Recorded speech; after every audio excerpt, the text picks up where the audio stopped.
Insight news 14ಗೆ ಸ್ವಾಗತ. ಶಿವಮೊಗ್ಗದ ಬೀದಿಬದಿ ವ್ಯಾಪಾರಿಗಳಿಗೆ ಮಹಾನಗರ ಪಾಲಿಕೆ ಬೆಳ್ಳಂಬೆಳಗ್ಗೆ ಶಾಕ್. ನಮಸ್ಕಾರ, ಇಂದಿನ ಪ್ರಮುಖ ಸುದ್ದಿಗೆ ಸ್ವಾಗತ. ಮಲೆನಾಡಿನ ಹೆಬ್ಬಾಗಿಲು ಶಿವಮೊಗ್ಗದಲ್ಲಿ ಮಹಾನಗರ ಪಾಲಿಕೆ ಅಧಿಕಾರಿಗಳು ಇಂದು ಬೆಳ್ಳಂಬೆಳಗ್ಗೆ ಅಬ್ಬರಿಸಿದ್ದಾರೆ.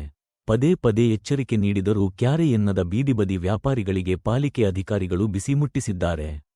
ವ್ಯಾಪಾರ ಮುಗಿದ ನಂತರ ರಸ್ತೆಯಲ್ಲೇ ಗಾಡಿ, ಪೆಟ್ಟಿಗೆಗಳನ್ನು ಬಿಟ್ಟು ಹೋಗದಂತೆ ಈ ಹಿಂದೆಯೇ ಕಟ್ಟುನಿಟ್ಟಿನ ಆದೇಶ ಮಹಾನಗರ ಪಾಲಿಕೆಯ ವತಿಯಿಂದ ಹೊರಡಿಸಲಾಗಿತ್ತು. ಇಂದು ಬೆಳ್ಳಂಬೆಳಗ್ಗೆ ಫೀಲ್ಡಿಗಿಳಿದ ಅಧಿಕಾರಿಗಳು ನಿಯಮ ಉಲ್ಲಂಘಿಸಿದವರ ವಿರುದ್ಧ ಗುಡುಗಿದ್ದಾರೆ. ಮೆಗ್ಗಾನ್ ಆಸ್ಪತ್ರೆ ಬಳಿ ಗದಾಪ್ರಹಾರ.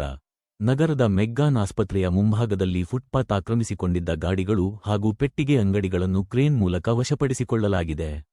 ವಿವರವಾದ ವರದಿ.